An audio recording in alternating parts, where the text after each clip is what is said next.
திரு மு க ஸ்டாலின் அவர்கள் தன்னுடைய எக்ஸ் பக்கத்தில் தாவேகா குதிரை பேரம் நடந்ததுன்னு 2026 திமுக தோற்றதிலிருந்து, குறிப்பாக கொளத்தூர் தொகுதியில் அவர் தோற்றதிலிருந்து தமிழக வெற்றி கழகத்தினுடைய எங்க தலைவர் பெயரை கூட சொல்லாம ஏன் தோற்றோம்னு சொல்லிட்டு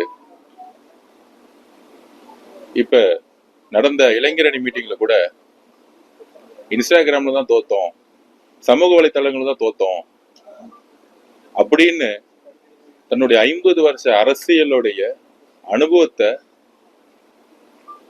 மக்களுடைய உணர்விலிருந்து வெளியிலிருந்து வந்து சமூக வலைத்தளனாலதான் தோத்தங்கிறத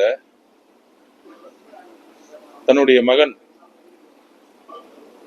உதயநிதி அவர்களும் சரி, திமுக தலைவர் இருக்கக்கூடிய திரு ஸ்டாலின் அவர்களும் சரி, ஏன் தோற்றங்கிற கூட புரியாம இன்னும் தமிழக வெற்றி கழகத்துடைய வெற்றியை பொறாமையுடனும்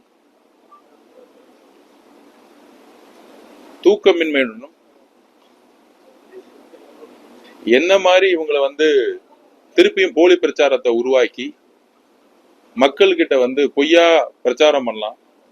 எலெக்ஷன் முன்னாடி முதலமைச்சரா இருக்கும் பொழுது மாண்புமிகு திரு முன்னாள் முதல்வர் அந்த மு க ஸ்டாலின் அவர்கள் ஒரு பொய்யான பிரச்சாரத்தை உருவாக்கினாரு. அந்த பிரச்சாரம் எல்லாம் மக்கள் தூக்கி எறிந்தாங்க. திமுகவும் அதிமுகவும் இணைந்து, பிஜேபியும் இணைந்து திரு இபிஎஸ் முன்னாள் முதல்வர் திரு இபிஎஸ் பழனிசாமி அவர்களை முதலமைச்சரா ஆக்குறதுக்கு எல்லா முயற்சிகளையும் அன்றைக்கு இருந்த மதசார்பற்ற கட்சிகளா இருக்கக்கூடிய காங்கிரஸ் ஆகட்டும், அதுக்கப்புறம் கம்யூனிஸ்ட் ஆகட்டும், விசிகே ஆகட்டும், எல்லா தோழர்களிடம் டிஸ்கஷன் பண்ணி பார்த்தாங்க.